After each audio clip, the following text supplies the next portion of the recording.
Hello बच्चा लोग, मेरा नाम है प्रभात। तो इस वीडियो में हम लोग बात करेंगे जेई मेन 2020 9 जनवरी के मॉर्निंग स्लॉट में पूछे गए क्वेश्चन के बारे में। क्वेश्चन हमसे क्या पूछ रहा है? क्वेश्चन हमसे कह रहा है हमें फाइंड करना है major product Y in the following reaction. अब ये रिएक्शन एक चेन रिएक्शन टाइप से हमें दे रखी है। हमें यहां पर एक एल्काइन दिया हुआ है। इस एल्काइन की रिएक्शन हम HgSO4 H2SO4 से कराकर वाटर के प्रेजेंस में X एक कंपाउंड बना रहे हैं। फिर X कंपाउंड की रिएक्शन नोटिस करना, यहां पर दो बातें लिखी है 1 and 2, यानी पहले आपको इससे ट्रीटमेंट कराना है। ग्रिग्नार्ड रिएजेंट दे रखा है C2H5 MgBr। ये देखते ही आपके दिमाग में तुरंत ये आ जाना चाहिए कि आप ग्रिग्नार्ड रिएजेंट के साथ काम कर रहे हो। साथ में कॉन्सेंट्रेटेड H2SO4 बाद में, जब हमने ग्रिग्नार्ड रिएजेंट से रिएक्शन करा दी है उसके बाद में कॉन्सेंट्रेटेड H2SO4 से रिएक्शन करा रहे, हीट करा रहे, तब फाइनली वाई बन रहा है। और हमें ये प्रोडक्ट फाइंड आउट करना है इनमें से कौन है। तो पहले एक बार हम देख ले जरा ऑप्शंस हमें क्या दे रखे हैं। अगर हम ध्यान से देखें तो सारे के सारे ऑप्शंस हमें एल्कीन दे रखे हैं, बस कहीं पर डबल, मतलब सब में डबल बॉन्ड की पोजीशन अलग है। एक बार डबल बॉन्ड यहां पर है, एक बार यहां पर है, एक बार यहां पर है और एक बार यहां पर। यानी बन तो सारी रिएक्शंस में, यानी सारे प्रोडक्ट्स में एल्कीन ही रहा है। तो बस हमें ढूंढना है कि एल्कीन कहां बनेगा और कैसे बनेगा। बड़े आराम से इसका जजमेंट करते हैं और सबसे पहले शुरुआत करते हैं रिएक्शन के इस पार्ट से। तो रिएक्शन में मेरे बच्चे हम लोगों को दे रखा है, एक मिनट पेन का कलर मैं चेंज कर लेता हूं ताकि थोड़ा सा वाइब्रेंट आपको दिखाई दे। तो हमें रिएक्शन में सबसे पहले मेरी जनता दे रखा है ये एल्काइन।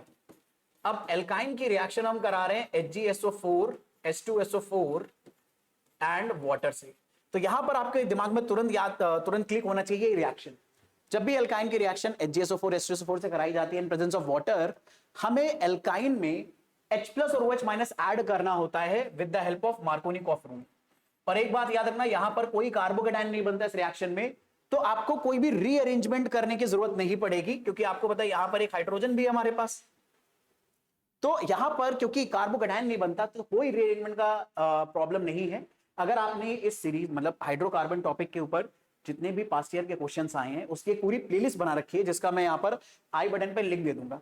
अगर आप सारे वीडियो देखोगे तो आपको यह पता चलेगा कई बार हमें यहां पर एल्कीन दी होती है और एल्कीन में इस सिचुएशन में हाइड्राइड शिफ्ट होता है, रीअरेंजमेंट होता है, क्योंकि एल्कीन कार्बोकेटाइन बनाती है।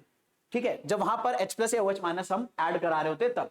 पर यहां पर ऐसा कुछ नहीं होने वाला, तो हम सीधे H+ OH- मार्कोनिकॉफ रूल से ऐड करेंगे। तो मार्कोनिकॉफ रूल से अगर ऐड करोगे तो उस कार्बन को हमें OH देना है जिसके पास कम हाइड्रोजन है। तो इसके पास एक भी हाइड्रोजन नहीं, इसके पास एक हाइड्रोजन है, तो हम इसे OH देंगे और इसे H दे देंगे। तो अगर हम डिसाइड करें प्रोडक्ट क्या बनेगा। अब रिएक्शन देखो इतने पार्ट में नहीं हो रही है। अगर रिएक्शन इतने पार्ट में नहीं हो रही, इसका मतलब है ये पार्ट आप पूरा का पूरा एज इट इज कॉपी कर सकते हो, क्योंकि ये जुड़ा तो रहेगा लेकिन रिएक्शन नहीं कराएगा। इस ट्रिपल बॉन्ड से बॉन्डेड कार्बन पर हमें एक OH देना है, हमने एक OH दे दिया। अब ट्रिपल बॉन्ड वाले कार्बन पे अगर एक OH आया है, तो यानी इसने एक नया बॉन्ड बनाया है, तो एक पुराना बॉन्ड टूटेगा। अब यहां पर ट्रिपल बॉन्ड में एक सिग्मा बॉन्ड है, दो पाई बॉन्ड है। समझदार बच्चे जानते हैं पाई बॉन्ड का टूटना आसान होता है, तो यहां पर पाई बॉन्ड को ही तोड़ेंगे। तो अगर हमने दो में से एक पाई बॉन्ड तोड़ दिया तो सिर्फ डबल बॉन्ड बचा। अब एज अ स्टूडेंट मेरे बच्चे, आपको ये सारी चीजें अपने माइंड में रिकॉल करनी होती है जब आप एक ऑर्गेनिक केमिस्ट्री में चेन रिएक्शन का प्रॉब्लम सॉल्व कर रहे होते हो, कि कहां पर रिएक्शन होनी है, क्या होनी है, कौन सा बॉन्ड टूटेगा, कौन सा बॉन्ड बनेगा। इन सारी बातों का ध्यान रख के आप स्ट्रक्चर बनाना। अदरवाइज कई बार बस हम ऐसे ही फ्लो में प्रोडक्ट बनाने की कोशिश करते हैं और गड़बड़ हो जाती है। आपके दिमाग में सारी बातें प्रॉपर चलनी चाहिए। अब आ जाएंगे हम लोग आगे। तो यहां पर CH एक ऑलरेडी हमारे पास है, इसको एक और हाइड्रोजन मिलेगा तो ये कंपाउंड बन गया। अब यहां पर एक इंपॉर्टेंट बात आपको पता होनी चाहिए, ये मेरे बच्चे इस स्ट्रक्चर में जिस कार्बन पे OH है उसी कार्बन पे डबल बॉन्ड है।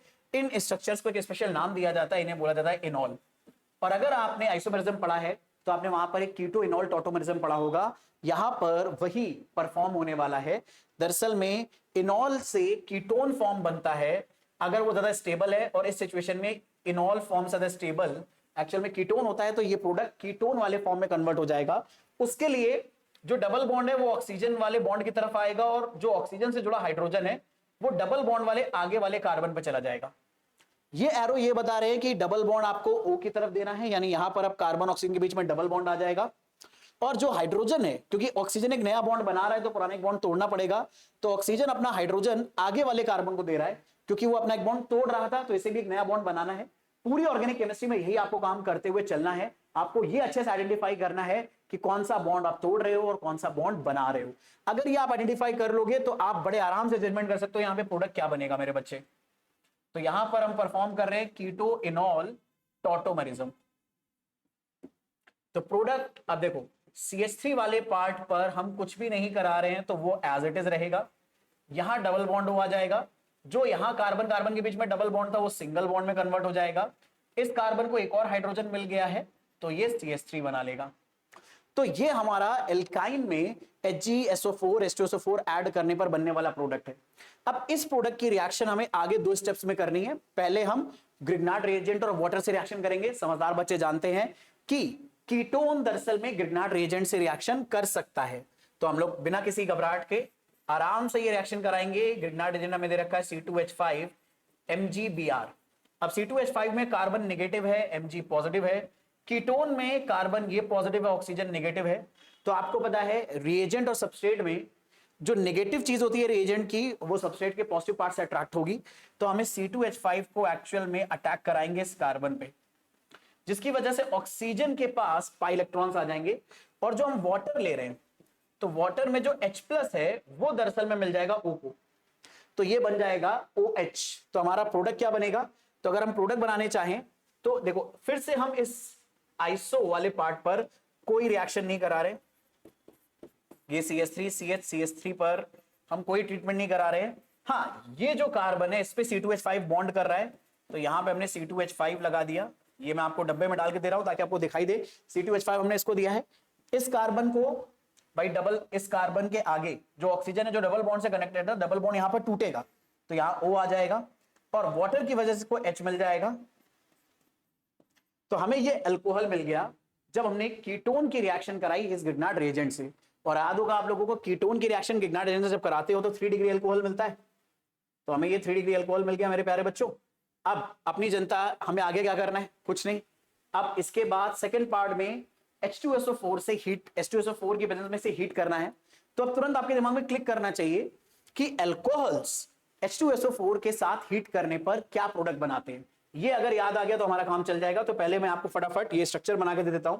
अब इस स्ट्रक्चर में हमारे CH3 के CH3 CH3 पर कोई रिएक्शन नहीं हो रही। यहां पर हमारे पास C2H5 आ चुका है। C2H5 को चाहो तो ऐसे एक्सपैंड करके लिख लो। यहां पर OH है मेरे प्यारे बच्चों और यहां पर CH3 है। मुझे ये स्ट्रक्चर याद हो गया था। अगर आपको याद हो गया है तो अच्छी बात है, नहीं तो आप आराम से 1 बाय 1 कॉपी कर लो। देख लो, ये पूरा पार्ट हमने कॉपी करा। फिर इस कार्बन पे C2H5 और OH है, हमने वो लगा दिया और आगे CH3 है। अब पेशेंस रख के ये स्ट्रक्चर सही से बनाते हुए चलना, तभी आप रिएक्शन सही से कर पाएंगे।